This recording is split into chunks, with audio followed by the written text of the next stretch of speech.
berapa nih?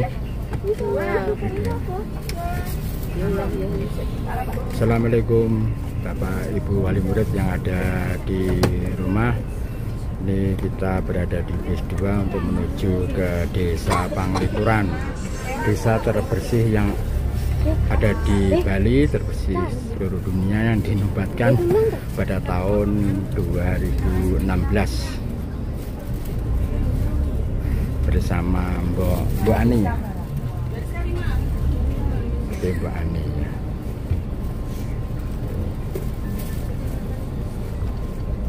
Bang duduk, Pak? Enggak, saya nanti muter, Mbak. Oh, muter. Ya. Ya, selamat malam. Pagi. Oh, pagi. Oke. Selamat pagi. Pagi. Ya, assalamualaikum warahmatullahi wabarakatuh. Om Swastiastu. Adik-adik semua, Bapak Ibu guru, adik-adik semua bestinya Mbak Santi di bus berapa? 2. Bus 2. Keng kabare? Susu. Yang di belakang gimana suaranya? Ayo, mana suaranya? Bus 2, keng kabare? Susu. Iya, gimana? Nggak bobok kemarin? Enggak. Gimana hari ini adik-adik? Happy enggak? Happy. Kita mau kemana hari ini? Panglipuran. Iya, ada pelangi ya? Iya, oh iya bagus ya. Ya. Ya karena ada hujan, ada matahari, ada yang pelangi. Ya, oke. Sekarang kita akan menuju desa adat Panglipuran, adik-adik. Di mana desa Panglipuran itu? Di Pinter, iya, mesti ingat ya yang pesan disampaikan. Oke, terima kasih ya untuk kebersamaannya adik-adik. Nah ini kita sudah meninggalkan hotel. Jadi adik-adik tidak ada barang-barangnya yang tertinggal, nggih? Tidak ada, yakin? Ya, biarkan hanya kenangan yang tertinggal, cie. Ya, di sini kita lewat, kita menginapnya di Kota Denpasar. Ya, nah ini sebelah kanan ini adalah kuburan dari desa adat Kesiman. Ya, kuburan dari desa adat Kesiman. Nah, di mana kita akan segera meninggalkan daerah ini, ya, yaitu Kota Denpasar. Tepatnya adik-adik menginap di Jalan Waribang, Kesiman, Denpasar Timur. Ya, adik-adik semua ya. Oke, kurang lebih perjalanan kita karena sudah adik-adik mengatakan tidak ada yang tertinggal.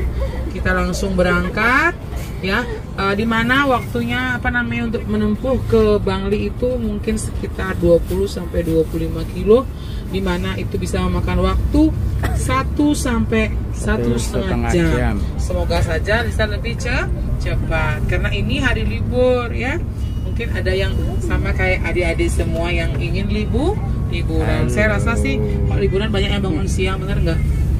Iya. Tapi adik-adik terima kasih sudah bangun pagi sehingga kita sudah bisa check out terus sudah keluar dari hotel di jam kurang dari jam 8 pagi. Ya, kenapa? Tampan hari ini. Dibangunin. Dia bangun jam berapa? Sholat nggak?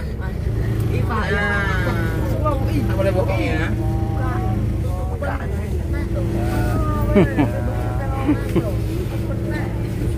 Teman 8B. Haji Mabul, kayaknya ya. Sekarang Mbak Santi mau sharing apa sih Panglipuran itu, ya kan? Panglipuran seperti respek tadi sudah dapat jelasin sedikit ya kemarin, di mana desa tersebut terletak di Kabupaten Bangli ya. Di mana desa tersebut terletak di Kabupaten Bangli. Halo. Di mana kabupaten satu-satunya di Bali yang tidak memiliki pantai, sayang. Oh gitu. Ya, tapi dia memiliki danau. Yang disebut di mana memang sering turunnya hujan. Ya, di mana sekitar desa itu adalah desa tersebut dikelilingi oleh hutan bambu. Ya, dikelilingi oleh hutan bambu. Ya, nah di mana itu keseharian dari masyarakat sekitarnya memang sangat tradisional adik-adikku. ya, di mana di sana desa tersebut memiliki infrastruktur yang tidak boleh dirubah-rubah. Jadi nanti ada lihat rumah kanan kiri sampai ke pojok dari kanan kiri dari ujung itu sama. Ya, jadi memang untuk jalan kaki setapak aja. Kalau mereka memiliki kendaraan baik itu roda 2, roda 4, motor, mobil itu lewat jalan belakang. Parkirnya di belakang desa, gitu. Nggak lewat sana. Jadi itu kan bisa kendaraan tuh bisa merusak, bisa merusak sehingga tidak di sana di belakang. Nah, oke. Desa Penglipuran ya berawal dari kata pangiling ya, Penglipuran, pengiling pura, pengingat ya. Maksudnya apa? Nah, ini masyarakat dari Penglipuran ini berasal dari Bonga ya, dimana itu letaknya agak jauh. Jadi Bangli itu kan luasnya kabupatennya, sama kayak Kediri kan. Nah, ada desa-desa, ini desa yang sangat terpencil. Namun masyarakatnya sudah dijanjikan oleh Raja Bangli ketika itu, ketika melawan musuh, jika berhasil menang akan dihadiahkan suatu daerah. Makanya daerah tersebut awalnya orang-orang tersebut pakai transmigrasi itu tinggal di situ ya, karena menang jadi hak milik. Jadi pengeling itu apa? Eling itu ingat, pura ya pura. Jadi biar ingat dengan pura atau leluhur ya. Jadi mereka tuh jauh dari kampungnya, jadi membuat pura di sana juga untuk mengingat dari leluhurnya gitu ya. Nah, berasal dari kata itu, dimana memang sistem informasinya juga masih sangat tradisional ya adik-adik ya. Nah, misalkan ada suatu upacara ya, nah mereka tuh sembahyang itu masih yang benar-benar tradisional ya. Misalkan ada musyawarah ya atau rapat lah bilang di Penglipuran itu kan kayak sebuah banjar tuh RT, RW dan lebih luasnya. Itu ada tempatnya, kalau orang bilang kan kayak balai desa gitu kan. Nah, di sana kayak balai desa, persis banget di tempat nanti kalian foto bersama di depan pura itu ada tempat kayak tempat musyawarah gitu. Di sanalah mereka biasanya berbincang-bincang, beradu pikiran. Ya, tapi caranya kalau sekarang udah ada smartphone lewat WA. Nah, kalau zaman dulu ya masih diterapkan di sana ya.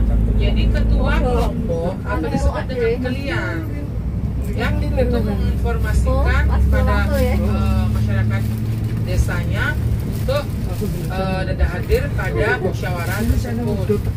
Ya, beliau jalan sepanjang desa Penglipuran kan sambil berteriak, "Oi, lihat videonya tuh. Oi, ben sekumpul di balai jam 5." Pakai bahasa Bali. Ntar kumpul di balai jam 5. Di sepanjang jalan teriak-teriak ini kalian ini ketua kelompok itu. Ya, jadi seperti itulah, karena kan itu desanya nggak ada hidup pikuk motor, nggak ada kan, jadi kan sunyi ya. Jadi teriak-teriak di gang aja istilahnya ini loh. Jalan di desa tuh berhadapan rumahnya. Jadi berjalan di tengah-tengah kita, karena itu dah. Oi, bensap jam 5 ke balai. Ada sangkap di itu. Nah, ada rapat di sana. Jadi sepanjang jalan kalian atau ketua kelompok itu bicara seperti itu, teriak-teriak. Jadi sangat tradisional sekali ya. Oleh karena itulah kenapa Penglipuran bisa mendapatkan award, yaitu desa terbersih nomor 3 di dunia. Nggak main-main, nggak kaleng-kaleng, Bestia, di dunia ya, bukan cuma di Indonesia, apalagi di Bali ya. Kayak India aja juara 1, nggak ada yang percaya, Perindapan gitu kan. Nah, apa ketawa?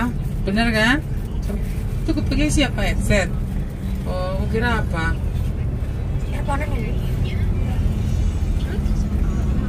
Nah itu ya. Tapi nggak nyangka ternyata orang-orang tersebut mendapatkan juara, Dek. Ya, dimana juara itu gimana maksudnya Mbak Santi? Gini di dunia kan disurvei nih semua desa-desa yang ada kan. Nah akhirnya ya didapatkan satu desa itu di India itu ya. Oh ini desanya bagus nih, bersih nih. Siapa yang punya? Walaupun itu dekat Tibet atau Cina, tapi yang punya daerah atau desa tersebut adalah India. Jadi India lah yang dapat reward desa terbersih. Padahal masih banyak desa yang jorok. Seperti yang kalian bilang di mana? Vrindavan. Contohnya gimana? Kencing, habis kencing ngocok. Ya kan? Habis ngupil jualan. Nah, contohnya kayak gitu. Jadi ada positif dan negatifnya. Kayak Indonesia mungkin ya, setelah semua survei ya diadakannya kan banyak spesifikasi syarat-syaratnya apa aja, nggak cuma bersih, apa bangunannya seperti apa gitu ya, keadaannya seperti apa, nyaman atau gimana ya, kompak dan masyarakatnya gimana, lingkungannya. Nah jadi banyak sekali yang dinilai sampai akhirnya mendapatkan juara. Kalau dicari-cari pasti ada desa kumuh di Indonesia, ya nggak? Pasti. Di Blitar ada nggak daerah kumuh? Banyak. Hah? Nah, yang adik tahu nggak ada? Ya, misalnya kayak gitu. Di Bali pasti ada kayak bedeng-bedet, pasti masih ada. Tapi coba tidak terlihat. Udah pernah keliling Blitar? Belum kan? Semuanya tahu? Nah ya, saya aja belum tahu pasti. Tapi ada. Ada daerah kumuh itu ada. Namun tidak separah itu saya, karena kan kalau kumuh itu bisa menyebabkan masyarakat sakit ya. Ya itu, jadi dirawat dan dilindungi oleh pemerintah. Ya pemerintah desa lah minimal. Ya, kalau ada yang sakit apa kan ada pelaporan tuh. Gimana ini kadesnya kok nggak gini gitu. Ya, jadi semua bertanggung jawab atas tugasnya masing-masing. Ya, nah itu mengenai desa yang disebut dengan Penglipuran. Ya, dimana memang desa tersebut adalah desa yang sangat bersih, infrastrukturnya rapi, ya, dimana semua warganya sangat kompak menjaga silaturahmi satu sama lain. Nah, di sana juga ada minuman khas yang bernama lolo. Ya, lolo itu adalah minuman jamu. Ya, nah misalkan jamunya kalau misalnya di Jawa kan jamu kunyit ada. Nah di Bali itu ada namanya cem-cem, lolo cem-cem, dibuat dari daun cem-cem. Itu nggak mahal, itu harganya cuma 5.000. Itu isi kelapa muda dikit, segar-segarnya ada jeruknya. Coba ada kalian coba, itu bagus untuk katanya perut-perut yang lagi panas dalam. Ya, gitu. Nah, oke. Nah itu saya ceritakan mengenai desa Penglipuran. Oke, nanti kita di sana 1 jam ya. Nah, adik-adikku semua, sekarang mau Santi mau sharing tentang dewa-dewa yang kami percaya. Nah, umat Hindu tuh namun Ida Sang Hyang Widiwasa kita sebut dengan banyak nama ya, Dewa Brahma. Jadi semua itu disebut dengan Trimurti. Dewa Brahma, Dewa Wisnu, Dewa Siwa, di mana memiliki tugas masing-masing ya. Mana Dewa Brahma, seperti kemarin bilang kita ke GWK, Dewa Wisnu adalah manifestasi Tuhan sebagai sang pemelihara. Ya, pemelihara sekali lagi. Dimana kalau kalian di Muslim, adik-adikku semua, ada yang namanya Nabi, ya kan? Nabi itu dipercaya apa? Titisan dari Tuhan. Sama seperti di Hindu, ya. Dewa Wisnu turun ke bumi demi apa? Demi kebahagiaan dan juga kebaikan dari dunia. Beliau turun ke bumi dalam agama Hindu dipercaya sebagai Krishna. Ya, mungkin ada pernah nonton di Antv apa ada Krishna kan, Little Krishna gitu.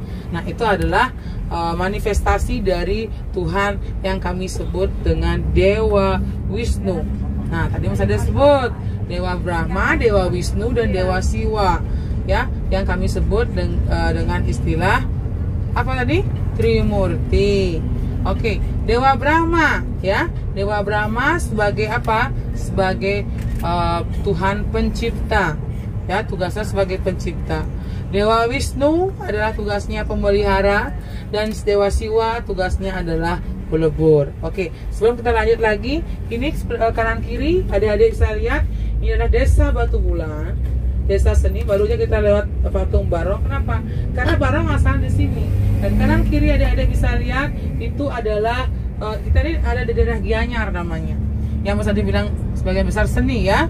Nah, karena memang kanan kiri bisa adik-adik lihat adalah penjual-penjual seni. Seperti tadi itu ada patung yang lain. Nah, adik-adik bisa lihat itu ada yang namanya silver and gold. Ya, memang penjual di sini mengekspor, ya, mengekspor perhiasan juga ke luar negeri. Nah, inilah Desa Gianyar, ya. Ya, di Gianyar, ya, namanya Desa Batu Bulan. Yang sekarang kita lewati adalah Desa Celok, namanya Destiku semua. Ya, oke, kita lanjut lagi ke Dewa Brahma, Dewa Wisnu, dan Dewa Siwa.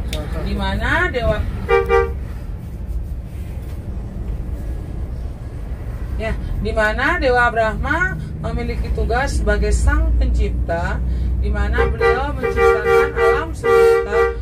Jadi semua baik buruk yang ada di dunia atas restu beliau. Makanya salah satu contohnya pembangunan dari dapur yang ada di Bali itu harus ada di bagian selatan. Ya, kenapa? Karena pintu masuk rumah di Bali pakemnya atau aturannya harus berada di selatan. Jadi ketika masuk rumah ketemu dapur dulu baru masuk balai atau bangunan yang lain. Jadi di Bali itu konsepnya rumahnya pisah-pisah. Maksudnya gimana Mbak Santi? Satu pekarangan misalnya kotak gitu. Pintu masuknya di selatan. Ini dapur, ini tim tempat tinggal, di sebelah baratnya, di sebelah utaranya rumah dari para dewa. Jadi ada arca-arca itu, ya. Nah, di sana tempat suci untuk agama Hindu. Nah, di sini di bagian timurnya itu, tengah-tengah itu adalah halaman, ya. Bagian timur itu adalah Balai Gede. Balai Gede itu berfungsi untuk apa, ya? Kegunaannya untuk upacara. Pas jatuh Pak, duduk. Bunda. Ya, jadi tugasnya apa? Digunakan untuk upacara dari dalam kandungan sampai meninggal. Ya, jadi itulah tugas dari kegunaan dari balai dangin itu. Ya, nah, jadi masuk itu lewat dapur dulu. Jadi kalau kita istilahnya minta petunjuk sama Tuhan, kalau misalnya kita ada yang kasih makan, misalnya ada syukuran, ada yang kasih makan, ya kan dia lewat Dewa Brahma dulu, lewat dapur dulu. Jadi dinetralisir di sana. Ya, bahkan kami kalau ada makanan dari luar, ada yang kasih atau bawakan ke rumah, itu kami bersihkan dengan berdoa di atas api. Ya, di atas api. Ya, berdoa, ya. Jadi atas restu beliau, semua hal-hal yang buruk, semua hal-hal yang negatif tidak di ACC, ya, tidak disetujui oleh beliau. Nah, itulah Dewa Brahma. Oke, Dewa Brahma sendiri memiliki rumah, yaitu di Pura Desa. Ya, Pura Desa adalah istana atau istana dari Dewa Brahma. Ya, di sanalah beliau tinggal. Jadi setiap desa yang ada di Bali itu memiliki 3 pura itu harus wajib. Pura Desa, Pura Pusat, Pura Dalam. Nah, Dewa Brahma, Dewa Wisnu, Dewa Siwa. dengan tugas atau dengan job desk atau dengan tugas mereka beliau ya, dengan job desk atau dengan tugas beliau masing-masing. Nah, itu Dewa Brahma ya. Istana atau stana beliau itu adalah di Pura Desa. Lanjut kedua ya, itu adalah Dewa Wisnu. Di mana Dewa Wisnu adalah sang pemelihara. Di mana tugas beliau adalah memelihara ya, memelihara alam sekitar. Ya, seperti yang dijelaskan tadi, salah satunya adalah manifestasinya adalah Krishna. Ya, beliau turun ke bumi menjadi Krishna, disebut dengan Awatara. Sama kayak adik-adik namanya Nabi. Ya, nah itu pasti manifestasi dari Tuhan. Nah, itu jadi beliau bertugas untuk menjaga dan melindungi bumi.